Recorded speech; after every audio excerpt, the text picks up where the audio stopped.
it overturns 70 years of US foreign policy. Why does the UK's former National Security Advisor have such strong views of the United States' new national security doctrine, which was published a couple of days ago?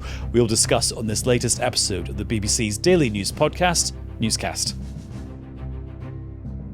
Hello, it's Adam in the Newscast studio, and I've just been going through the 33 pages long United States National Security Strategy, which has got all diplomats everywhere in the world, and particularly in Europe, agog. So let's dig into it now and find out what's in it and what it means, because I'm joined in the studio by two people who've also been reading it. Frank Gardner is the BBC's security correspondent. Hello, Frank. Hello, Adam. And also back in the Newscast studio is Lord Darroch, Kim Darroch, former British ambassador to the US and former National Security Advisor. Hello. Hello, Adam. Right.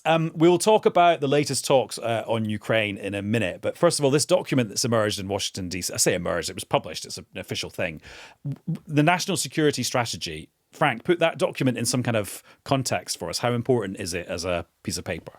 Well, what it does is it sets out America's worldview on what it views as the security situation as concerns the United States, not the wider Western world, but it's very much US-centric. And it's caused a lot of ripples, particularly amongst the Democrats, but also some Republicans as well, because it is a very far departure from US security strategy. Why? Because it doesn't name Russia as a threat. In fact, if anything, Europe and Europe's leaders, current leaders, are painted as the problem. And it essentially accuses Europe of stifling free speech and says that America is going to be supporting elements of Europe that are considered, frankly, to be extreme by most European leaders. So things we know, for example, that J.D. Vance, when he came to Munich, when I was there earlier this year. At the security conference. At the Munich Security Conference, he had a meeting afterwards with a leader of the AfD, the Alternative for Deutschland, which is considered by Germany and many others to be extreme, but not apparently by this administration. So it's worrying a lot of people. And I think what it is it's symptomatic of a widening rift between Europe and the United States that will be absolute manna from heaven for the Kremlin. And Kim, as a seasoned diplomat, I imagine you were reading this, which is written in not very diplomatic language, just thinking this is like a parallel universe from what we've been used to from administrations past. Well, as Frank has just summarised, it overturns 70 years of US foreign policy, in effect. And as he says, it's silent on Russia, pretty much not entirely silent on China, but presents China primarily as a sort of economic problem. And it's brutal on Europe. And it talks about Europe being in, if I can pronounce this rightly, civilisational decline, which is fairly extreme. And then basically, as Frank has said, sides with the far-right populist, some would say extremist parties in Europe, and basically pledges America to work with them to kind of overturn the established political order. This from our ally. It's pretty extraordinary stuff. Yeah, because this document talks about, the good thing that's happening in Europe is the rise of political parties that are patriotic and unashamed of their country's past. Yeah, exactly. That's the way it describes those political groupings. And this idea of the erasure of civilization in Europe. It spells out what they mean by that, doesn't it? Well, we know that this administration, the Trump administration, has a real bee in its bonnet about immigration, about illegal and uncontrolled migration. And Trump, for some time, and his allies have accused Europe of being soft on that and saying, you risk being erased as a culture. And this document even refers to that, saying in 20 years' time. Again, that will be very popular with, for example, places like Hungary and Slovakia that have a much tougher policy than the rest of Europe when it comes to migration. I think what we're seeing here with this document is the formulation, the putting into words of much of what J.D. Vance said at Munich back in February, where I was there and I watched as delegates sort of jaws dropped to the ground as instead of talking, the clue was in the name. It's the Munich Security Conference. Yet he didn't talk about security. He talked instead about free speech, about migration, about anything other than security. And that followed straight, and he gave Europe a very hard time about coming down on groups like the AfD in Germany. And that followed hard on the heels of Pete Hegseth, the US, well, now at the time, Defense Secretary. I think we have to call him the Minister for War or something nowadays. But anyhow, he is the Defense Secretary or War Secretary of the United States, warning Europe that the days of being able to rely on the US as a backstop for your security in Europe are over. Kim, we're quite used to shocking words coming out of Washington, D.C. But if this is a sort of instruction book for American foreign policy going forward, what sort of actions and choices and decisions will be made as a result of it? I mean, just to write a tiny bit of balance, you can, if you look very carefully in this and go through it all, find the odd reference to Europe still being important to America. I mean, there's a lot of stuff about Europe not doing enough to defend itself, but there is a reference to, of course, we need to continue to pay attention to what happens in Europe, to work, to work with European governments, but we need to correct their trajectory. Words, I think those are the precise words in it. But it's also, and this is something that we shouldn't lose sight of in all the stuff about all the brutality about Europe here. It's very Western Hemisphere focused. And there's an awful lot of stuff in there about the backyard, about what's going on in Latin America. And it's even, I think it's even being advertised, I'm not sure if it's in the text, as basically a successor to the Monroe Doctrine about we're not going to tolerate anything going on in our backyard that's against our interests. So that's part of what I think is an administration approach to the world that basically is disdainful of the rules-based international order and that favours, if you like, a might-based international order in which it's the big players who call the shots, America, Russia, China, and in which the medium-sized countries, just have to do as they're told. Frank, and we're already seeing consequences of that in that the Trump administration doesn't care much about what's happening in Europe, but will bomb boats in Venezuela. That's an example of that. Yeah, absolutely. Their backyard. He seems to be very interested in Venezuela and also attacking boats, alleged drug running boats in the Eastern Pacific. So in other words, there's a well-established drug. I've been covering this for years. I'd go to these tiny little inlets in Colombia where they said mini submarines had set off from these sort of swamps and jungle, streams that travel all the way up the west coast of Central America and then offload either into Mexico to get stuff into the United States, but also they're worried about fentanyl coming in. So that's very much their focus. But yes, I think it's sort of turning in on itself. It's often very hard to understand, to try and read through the fog as to which way, what this administration really considers to be the priority. Because I was in Singapore in June when Pete Hegseth, the US War Secretary, he gave a very robust speech warning China to basically back off Taiwan and the South China Sea. And countries there said, or foreign ministers and others said to me, but we don't really know where we stand with the United States, because one minute they're telling us they are our friend, and then they slap 80% tariffs on us. And we don't know whether they are committed to this area or whether they are actually just going to pull in their horns and really concentrate on their own backyard. So, for long-term friends of America, this is a deeply unsettling time. They don't know where America stands. Although having said that, Britain does get a shout-out in this document, doesn't it? Britain and Ireland, this document talks about the historic links and the affection that those countries have for each other. So actually, it sounds like Britain comes out of this less badly than other European countries. Less badly than other European countries. Just putting it relatively. That's a relative thing. It feels to me very much like there are several pens at work in this. I don't think Donald Trump, he's not a man who goes through lengthy documents and studies every sentence. I should say this is 33 pages, which is quite short for these things, but quite long for something from the Trump administration, I would say. Yes, and his team, when I was watching this first term, his team would say they would struggle to get him to read anything longer than a couple of pages. So whether he studied every sentence, I rather doubt. But there is a bit of J.D. Vance in there, quite a lot of J.D. Vance, you can argue, including some rather weird stuff about how America needs more traditional, reliable families, which is something he talks about. It doesn't really fit naturally in a national security strategy, but there we are. Well, And if then you're there worried that a low birth rate is a risk to your existence of it. Yeah, okay. Interestingly, Putin's been speaking about that in Russia today. Yes. Yeah. By the way, the Russians have said this is absolutely in line with our thinking, and well done. Which I mean, it's the first time they've ever said Exactly. that about a US national security. Well, yeah, because they talk about Yeah. stabilizing the relationship Yeah. with Russia and also stabilizing everyone else's relationship with Russia, whether you're Ukraine, the UK, or the US. But to return to your question, yes, the UK gets a slightly better billing in it, and we do spend a bit more on defence than most Europeans, and we have got a slightly better trade deal, and Keir Starmer so far has proved himself quite an adept Trump whisperer. So all of that is fine.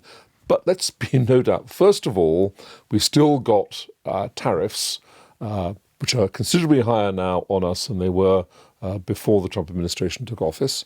And second, we're walking a tightrope because Trump can increase those tariffs or change them at any moment. So I think if you put it as not as badly off as some of the Europeans, rather than in some wonderful place that's way, way better than that's about right. Which is relatively positive as opposed to actually positive. Yeah. We should probably remember as well that Yvette Cooper, the Foreign Secretary, has gone to Washington for her first visit as Foreign Secretary, and she's meeting Marco Rubio, US Secretary of State. Now, when it comes to the Ukraine talks, Marco Rubio is frankly sidelined by Steve Witkoff, the presidential envoy. But, he's still got two very important jobs. He is nominally the US top diplomat. He's also national security advisor. And she's going to be meeting John Ratcliffe, the head of the CIA, and Tulsi Gabbard, who is director of national intelligence. So these are important people for her to meet in the administration. So in this country, MI6, the Secret Intelligence Service, and GCHQ both report to Yvette Cooper, to the Foreign Secretary. And they don't report to her as an individual, but because of her job. So that, I think, is the fact she's meeting those people is a reminder that even though this document, this US national security strategy, appears to be very much at odds with all previous US security strategies and at odds with current European worldview of Russia, business goes on at that level, at the working level, which is a little bit of a reassurance. I add two very quick points there. Number one, Frank is right. Rubio is not leading on the Ukraine negotiations. Steve Witkoff is. However, Rubio has done some stuff talking to the Europeans and talking to the Ukrainians. And that 28-point plan has now become a 19-point plan, significantly better balanced than the original version. And I like to think that Rubio, who is a much more mainstream Republican than the MAGA crowd, may have had a role in that and may be playing a role behind the scenes in pulling things a little bit back from that. And also in this document, the language about Ukraine, there is a sentence that says Ukraine needs to be helped to be a viable sovereign state. Yeah. That's not as kind of pushover as you might have thought. Exactly. I mean, it's one of those little contradictory bits that suggest various pens have been at work in this. And one other thing I wanted to raise was the future of NATO. Because when we were talking about the birth rate stuff, there's a bit in the document where it talks about there are some European countries on the current trajectory, their majority of their citizens will be immigrants in a few decades' time. And those future citizens might not be as loyal to the idea of NATO as current citizens. That to me seems like quite a potential big hint from the US about their commitment to NATO. Yeah, I mean, I was, sorry, it sounds like I'm just banging on about which countries I've been to, but I was in Bahrain last month at the Manama Dialogue, and I met the chair of the NATO Military Committee, who's this wonderfully flamboyant Italian admiral with a great big florid moustache and a very serious job. He's chair of NATO's Military Committee, Admiral Cava Dragoni. And I said to him, how confident are you that we can absolutely rely on the United States if Article 5 is called into question, if, for example, a NATO country is invaded by Russia or attacked by Russia? And without blinking, he said, totally, he is committed. But of course, you can't tell with Donald Trump, I mean, he is notoriously unpredictable. And, one of the potential flashpoints is a place called Narva. It's a town in eastern Estonia, right on the river Narva, across the river, you've got the Russian fortress of Ivangorod. The majority of the population of Narva are Russian-speaking. It's not beyond the bounds of imagination to think that President Putin would use that as an excuse somewhere down the line. And it's hard to see Donald Trump going to war to defend Narva. Yeah, I very much agree with that. And I mean, for what it's worth, not talked to as senior or as flamboyant figures in Europe recently as Frank has.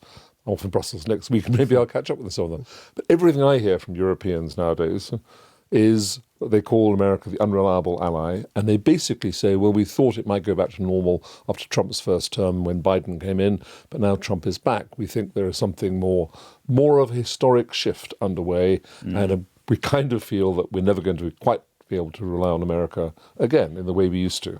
I mean, obviously, there's lots of news reports today that diplomats across Europe are kind of shocked at what they've read in this document. Actually, will seasoned diplomats really be that shocked? Surely they were expecting this. And also, isn't it useful to have it written down in black and white that this is the reality? Yeah, as Frank said at the outset, this is an expanded version of the J.D. Vance speech in Munich in, I think, February. And it's also, by the way, stuff Donald Trump. I mean, some of the stuff in here, we would get rumours out of the White House, out of the staffers in the White House would tell people in the embassies in Washington what Trump thought about things, about NATO, about Russia, about Europe, that are very much in line here. These are things that Donald Trump personally, I think, has believed for decades. And now it's there in black and white and is kind of, as I said, the instruction booklet for American foreign policy. Frank, is there anything that people can take away from this that's kind of positive or helpful? Do you mean from the document itself? Yeah. Well, it gives us a bit of clarity, I suppose. The big unknown here is to what extent is this going to actually feed down into practical moves and policies? Because it's, we've already seen a purge of quite a lot of very senior, experienced people in the US State Department, in the CIA, throughout the intelligence community, people who weren't considered to be loyal enough to the Trump doctrine. Short answer to your question is no, I'm not sure I can see a lot of, it's tremendously good news for the Kremlin. There you go. Right. Speaking of Ukraine, we're recording this bit of Newscast at about 4:30 on Monday. So some talks have just wrapped up in Downing Street. And the cast list was Keir Starmer, French president, German chancellor, Zelensky from Ukraine. It doesn't seem like this was a massive milestone, really, this even though it's a big cast list, it doesn't seem like it was particularly decisive. No, I mean, this is the sort of the latest bit of the pas de deux, I think, of the kind of dance steps in trying to, every time there is a move to pressure Zelensky and Ukraine into accepting what is to Ukraine in completely unacceptable terms by the US administration, then Europe has to come running to the aid of Zelensky and say, well, hang on, because this isn't just a threat to Ukraine, it's a threat to us in Europe as well. And it's very clear, and I've written a piece on our live page actually on this, that the Ukraine war threatens actually not just Ukraine, but is threatening the entire transatlantic alliance because it's pushing the US and Europe further apart. It's pushing the Trump administration closer to Moscow. No wonder they say they're delighted by this strategy. No wonder they are broadly happy with the original 28-point peace plan, because they practically wrote it. And it just was effectively endorsed, with some changes by the US team. And there are two big sticking points in this, which is why all these peace talks are going to go around in circles. And I don't think they're going to get anywhere. The two big sticking points are, one, Russia wants the whole of the Donbass. That includes what's called the security belt of 3 fortified towns that thousands of Ukrainians have died to defend. If Russia gets those, then it will give them a clean sweep westwards, should they choose to roll across the plains to the gates of Kyiv. And it's Kyiv's first line of defense. They can't give it up. And the other big bone of contention is when peace eventually breaks out in Ukraine, which I don't think is imminent, but when it does, Ukraine needs to have not just security guarantees, but it needs to have a sufficient deterrent force that is going to stop another Russian invasion. Ukraine doesn't trust security guarantees because it went down this line before. It gave up its nuclear weapons in the Budapest Memorandum in the 90s, and the US, Russia Britain signed up to this, and it wasn't worth the paper it's written on. So there has to be a robust force. And the idea that Ukraine would have to so limit its force that Russia could walk in is, again, unacceptable to them if they want to survive as a nation. Kim, just last word to you. Is all this diplomatic activity, and whether it's 28 points or 19 points, or whether it's 3 European prime ministers in Downing Street, or leaders, because one of them's a president, one of them's a chancellor, is it all just displacement activity, or is it leading to something? So far, I think the Europeans have had some impact working with Zelensky on shifting the American position away from effectively proposing Ukrainian capitulation. Now, it keeps zigzagging because we pull them back to a place and then Trump has a meeting. We're back to relative positives exactly. again, aren't we? Like better Trump has than a the meeting with Putin scenario, or a phone call with Putin, and it all drifts back and then it has to get pulled back again. Ultimately, I think there is a real and maybe accelerating, becoming even likely a risk that at some point soonish, Trump will get fed up with the whole Ukraine thing and walk away. And as he walks away, announce what his MAGA base wants. Something 60% of Republican voters want to stop American military aid to Ukraine. And so as he walks away, he will say, that's it. It's your problem, Europe. You wanted to keep this war going. You can now take on supplying Ukraine. And then there's a really serious and big question about whether Europe can actually adequately backfill what will be lost in terms of American supplies. And a lot of military analysts think we can't. Well, lots to think about. Kim, thank you very much. Pleasure. Frank, thanks to you too. Thank you. Now, the thing that was surprising the world a year ago was the fall of President Bashar al-Assad of Syria, who, after years and years and years of a brutal civil war, was very quickly and surprisingly overthrown by a group called HTS, which was led by a man called Ahmed al-Shara, who then took over as the new president of Syria. He has had a lot on his hands domestically and internationally, so we thought the 1-year anniversary of him coming to power in such dramatic fashion would be a good opportunity to catch up with what has been going on with Syria. And the person who guided us through those incredibly dramatic events a year ago, I remember it so well, was our colleague from BBC Monitoring, Mina Al-Lami, who is a real expert on Syria and also Ahmed al-Shara. And she'd kind of seen this coming. And she is back in the Newscast studio to recap an incredibly momentous year. Hello, Mina. Hi. Well, a busy year. Cast your mind back to the last time you were in this studio. Just remind us what was actually happening in Syria. It was very dramatic. It was indeed. And I think it was a shock to the world that a man who was just yesterday a militant, even jihadist leader, had now become the leader of Syria, or at least controlled most parts of Syria. It kind of came as a surprise, but didn't to us in terms of his transformation. So we actually did a podcast about Ahmed al-Shara's transformation and evolution in 2022, when it wasn't really fashionable to talk about al-Shara's transformation. So we had already clocked that he was really trying hard to reinvent himself in the past 10 years. And so the December last year was kind of a continuation of that effort. It still was, of course, surprising that him and his group would capture Damascus. But in terms of the change, it was consistent with the past 10 years and his efforts to present himself as a moderate figure and distant from his global jihadist past. Well, yeah, because he'd gone from being a member of al-Qaeda to a member of Islamic State to then running a province in Syria, doing that very well and being quite a kind of classic politician, and then thrust into the heights of power. Although I say thrust, he actually got himself there. Yes. So the other kind of surprise, of course, was on the 27th of November last year, Shara's group HTS led this military campaign. Even when we were reporting on it, we assumed it was yet another campaign because they constantly launch these military campaigns. And I think even Shara and his group said later on they didn't see it coming. They assumed that they would capture 1 or 2 key areas, including Aleppo, but they didn't think that they would actually reach Damascus. So it seemed to have come as a surprise for them, the extent of that campaign.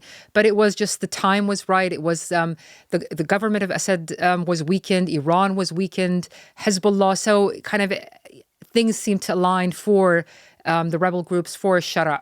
And also, I mean, I remember at the time that the explanation for why it happened so quickly was just that Assad's forces collapsed because they were exhausted. They didn't believe in the regime anymore. And that meant that HTS could swoop in. Has that theory that's been proved right? Yes. That's basically the settled wisdom. Yes, that's true. But we've also since learned new information, including from Shara and his government and his, the military commanders, is that as they saw that, the Assad forces were weakened, the morale was down, they actually reached out to many of these Assad commanders, and they basically told them, don't fight, don't resist. We're there, and in return, we won't go after you. We'll kind of reach some settlements and some deals. So there were clearly some deals that were done that allowed kind of it expedited the Assad forces to. Yeah, so there were things going on behind the scenes. Yeah, and there are of course reports that there are kind of regional backers, there are governments that helped in that effort. And his own Islamist detractors, the critics, not his supporters, they accuse him of actually, it wasn't his doing, that it was external powers, powerful allies that helped, including Turkey, they say, that helped him, get to where he is now. We'll dive into the politics in a second, both domestic and international. But just in terms of daily life for Syrians, I mean, there was this brutal civil war, which the Russians got involved in. And I remember at the time, there was so much footage of towns, cities and villages that were pretty much destroyed. Yeah. Is there a rebuilding effort going on? Yes, but very slow. As you said, the infrastructure is in decline. The economy is very much a declining economy as a result of years of war. So the situation on the ground is very difficult. And I think that's why one of the reasons why Shara, in most of his world tours, but also his discussions with states, the focus really is on the economy. He is trying to say that Syria is open for business. He's really trying to get investors and investment into Syria. But of course, that's also closely tied to security. He needs to make sure that the country is secure, is open to investment. And so even there was a big investment event in the summer, and a lot of Gulf countries pledged to invest in Syria. But of course, unless the security is there, investors would be too scared to invest. Yeah, which brings me on to the next point I was going to make. At the start of the conversation, you talked about him seizing power and control of the bits of the country he can have control over. What are the gaps? So the challenge, of course, is that he doesn't control the full country. So the gaps are there's Alawites in the northwest, in the coastal area. It's not that they have their own militias or groups, but there's a lot of distrust and mistrust between the government and the Alawites. And of course, we had the very violent clashes and events in March in the coastal area. So and we should say the Alawites, that's where the Assad family hailed from. Yes, absolutely. That's the family of Assad. So they're in the northwest. And then you have the Druze, also another minority group in the south, in the Suwaida province, and they are they're accused of getting support from Israel, and they do have their own militia, and they do demanding for some sort of autonomy. And then, of course, there's the Kurdish-led Syrian Democratic Forces in the northeast. They have their own forces, and it's been a struggle really for Shara to get them on board, integrated into the government. So with all these three groups, Shara has been trying. I think the focus has been for him is that Syria must be united. It can't be federal rule. It can't be. He's trying to also clamp down on any presence of militias or separate forces, and I think that's the biggest ongoing challenge for him. And to some Islamists, some people would call them jihadists, he's seen as a bit of a sellout. Like abandoning his old self, they thought was a bad idea. And they see further proof every day that that's what he's done. Yes, absolutely. So it's not that there are powerful jihadist groups that are active in Syria. We do have the one organized group is Islamic State Group or ISIS. It still has its sleeper cells, its operatives. It's currently carrying out attacks against government forces. And these hardline Islamists, they do accuse Shara of being basically a Western asset, that he was groomed, specifically by the UK and US actually, groomed for years to take on this more mainstream politician role. And the goal, they say, is to undermine and just end the jihadist project, not only in Syria, but in the region, because there were lots of jihadist groups active there. So they're saying they used him to undermine that project in return for, giving him and his group power. And one of the things that they cite as evidence of that is the fact that Trump kind of lavishes him with attention and praise, and even aftershave when he went to the White House. Yes, and these videos, so the video you talked about, that was on the 10th of November. It was actually a historic visit. It was the first visit by a Syrian president to the U.S. at all in history. So it was a very iconic moment. And after that visit in the Oval Office, you're right, Trump sprayed him with cologne and kind of joked with him. And although his supporters, his Islamist pragmatic supporters, saw this as actually, these are signs of kind of warming relationships. Al-Shara has been successful in winning over powerful allies, including the U.S. and President Trump. But his critics, his Islamist critics, saw that as, blasphemous. How could the leader of this, once an Islamist group who led a jihadist group, be in the White House joking with President Trump? They saw this as an act of apostasy. So for these groups, they have said, there have been a number of developments. They accuse Shara of failing to implement Islamic rule in Syria, even though he has power. So in Islamic tradition, once you gain power and you are the authority, then you must, apply Sharia rule. And so they say he has betrayed them in that sense. One of the key developments, of course, has been Syria joining the anti-IS US-led coalition on the 10th of November. So that was kind of for them a red line. They portrayed it as Syria joining what they call a crusader alliance. And they don't say this alliance or this coalition is targeting IS. They say it is targeting Muslims. It is targeting the Mujahideen. So all of these developments and events, they are, spun by these jihadists as an act of apostasy. And with that, apostasy means that it is permissible to attack Shara and to attack his government. It would be justified under Islamic traditions and teaching. Having said all that, though, does his grip on power and his survival as a leader actually look quite good from his point of view? In the past 12 months, he has been on a charm offensive. And I think to a large extent, it has been successful, especially with the outside world. So he has met with top Western presidents. He's been to Paris, and he was warmly kind of, in terms of the optics of it, again, warmly welcomed by President Macron. The same with the U.S.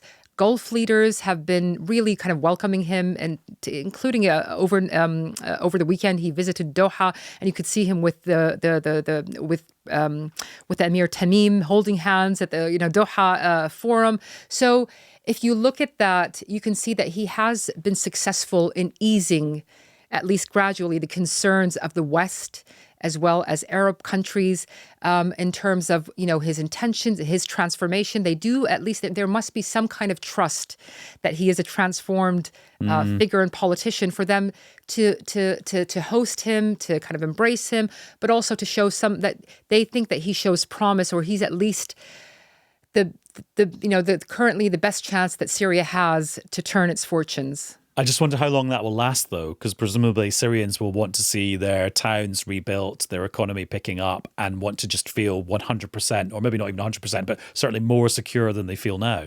Absolutely. And I think, like I said, there has been some success for him in terms of the foreign policy and the kind of the messaging. At home, it's a different picture because for a range of reasons, you have the minority groups who are rightly so also very worried about their representation, but also about their own safety. Whether they from what we see, and of course there was a bout of violence that broke out in Sueda with the Druze in July, and so they look at that and they are really suspicious about, not even if it's not about the government, but about the government's ability to protect them from the government calls them rogue groups, like Sunni groups who would kind of jump in whenever there's conflict.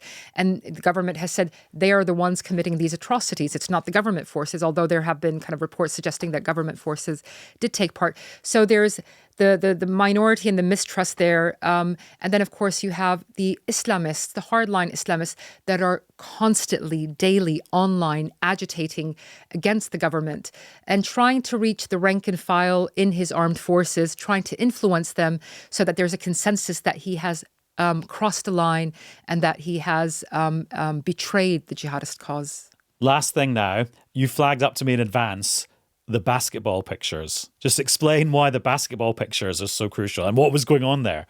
So before, ahead of his meeting with President Trump on the 10th of November, President Darroch there was a clip that went viral online. It was actually taken by his foreign minister, who often accompanies him to these visits, and he's very kind of a very social media savvy person. I think that's also from his past career as being part of HTS, Darroch's group, and being in charge of media at some point. And trying to burnish his credentials exactly. that way. Yeah. So it was an effort to show that that close relationship. And in that clip, Darroch was shown playing basketball with top US military commanders in D.C. ahead of the visit, and he was actually quite good at it as well. So he was very successful in shooting those basketball hoops, and his supporters portrayed it as this is skill. He's very skillful in his political efforts, and this is a reflection of that.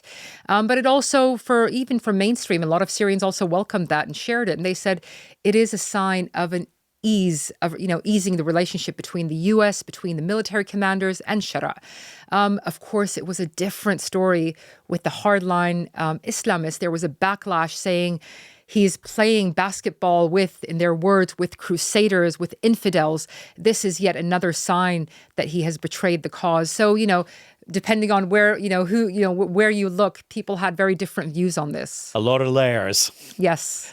Mina, thank you very much. It's been great to catch up. Thank you. Thanks for having me. And that's all for this episode of Newscast. Thanks to everyone who's been on it, and thanks to you for listening. We'll be back with another one very soon. Bye-bye.